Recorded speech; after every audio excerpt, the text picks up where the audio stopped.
Welcome to Inner Peace Arts Unscripted. I'm your host, James Coleman. I am a writer, speaker, and coach on personal development, spirituality, and social change. You can check out my blog at innerpeacearts.wordpress.com, Facebook, Inner Peace Arts 1, Twitter, Inner Peace Arts 1, and you can email me at innerpeacearts@protonmail.com.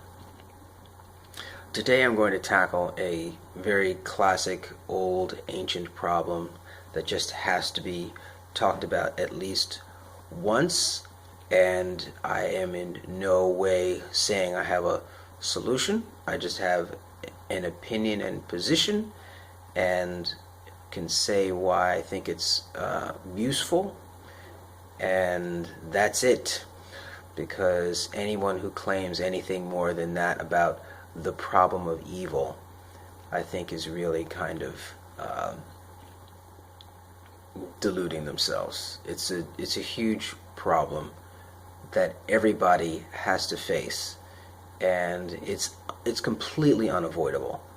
No matter what you do, no matter what position you take, there's some kind of difficulty. And there's books, and you could spend your whole life and write dissertations on the problem of evil, so we're not getting into the weeds like that in the next few minutes. But I do want to highlight some things and some resolutions, I guess, that I have come to. Oh, I shouldn't say resolutions, things that bubble up every once in a while about the problem of evil and how I manage it, because it can be daunting. And the problem of evil basically is, if God is good, why is there evil? That's one way of putting it. And it's troubling. If God's good and all powerful, why is there evil? And other solutions are to this problem simply say that it's, say there is no problem because we're just in a rising and we go back into the void and come back and into the void, so this creation destruction path is just the way it is, right? And that has its own problems, right? It's like, if that's the case, then why bother? Why do we feel this sense of rightness and wrongness as so real and having to be addressed? I don't think that can be ignored. So just saying there is no evil doesn't change the fact that there is evil and that we have to address it. And then on the spirituality side,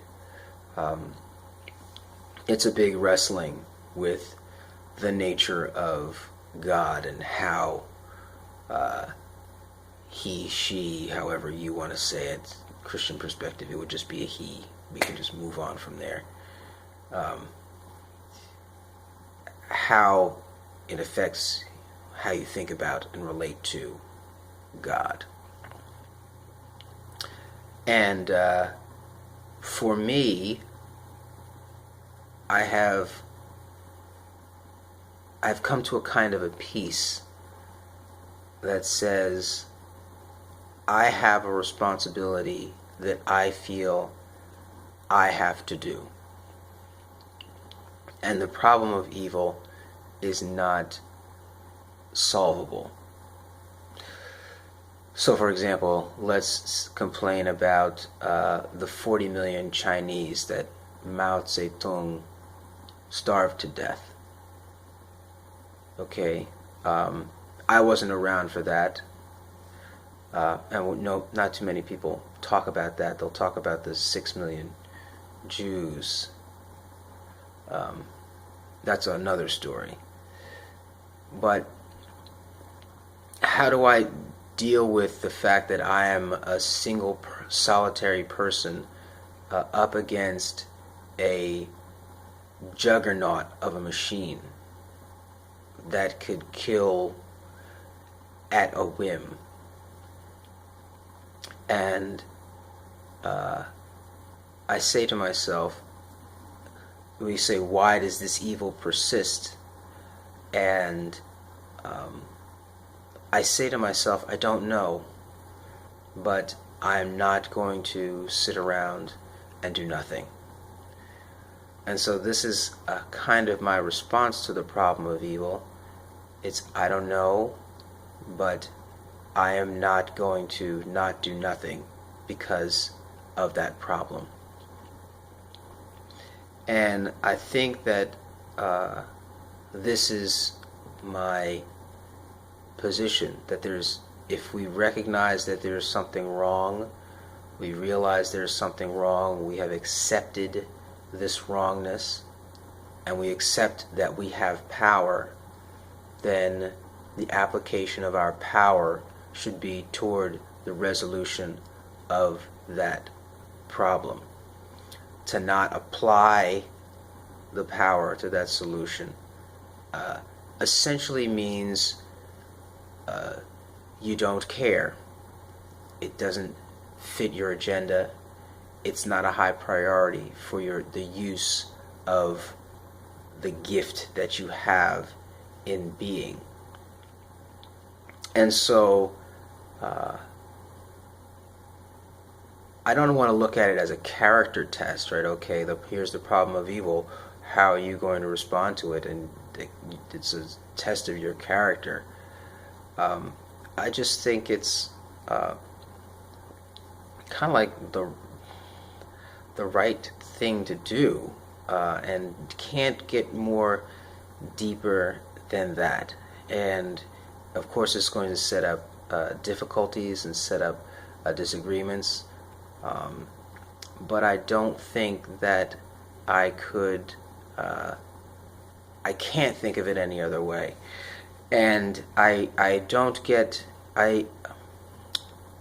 every once in a while, I should say, I get discouraged about the nature of even wanting to fix such problems, especially when they're created by other people. It's not like these are problems of environmental nature outside of being human, right?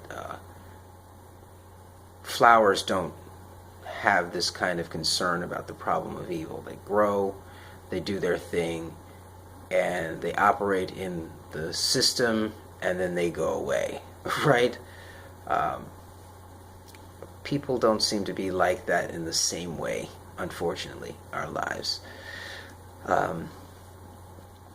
But that's how I deal with the problem of evil. I say, I'm going to be responsible for the power that I have, use it for the good that I can, and the problem of evil is not resolvable and doesn't change the nature of what I do with what I have, right? So you can make complaints about God all you like, but that doesn't change the situation in which you live and in which you function. And any blame that you could lay on any ultimate entity actually doesn't matter, right? Especially when you have a choice of what you can do with your power. And so really my response to the problem of evil is one that says it doesn't matter, because it doesn't have to impact how I make a decision. If the problem is, and if God is the one who's generating that, well, then He's still giving me power to act, anti it. And I'm going to use that power against the forces of evil that I am aware of. And so I make myself aware of them, and I choose to act accordingly. And that's my little bit on the problem of evil. It's big, but it can't be a showstopper, because you have a choice on how you want to have it impact how you make decisions about evil. So I am James Coleman, writer, speaker, coach on personal development, spirituality, and social change. And you can find me at innerpeacearts.wordpress.com. You can write me, innerpeacearts@protonmail.com, and follow me on Facebook and Twitter at innerpeacearts1. And this has been Inner Peace Arts Unscripted. Thank you very much for spending the time, and I hope that this episode has helped you think less about the problem of evil and think more about what you're going to do with the power that you have. Yavarechecha Adonai v'yishmerecha. Ya'er Adonai panav elecha v'yichuneka. Yisa Adonai panav elecha v'yasem lecha shalom. Have a great day.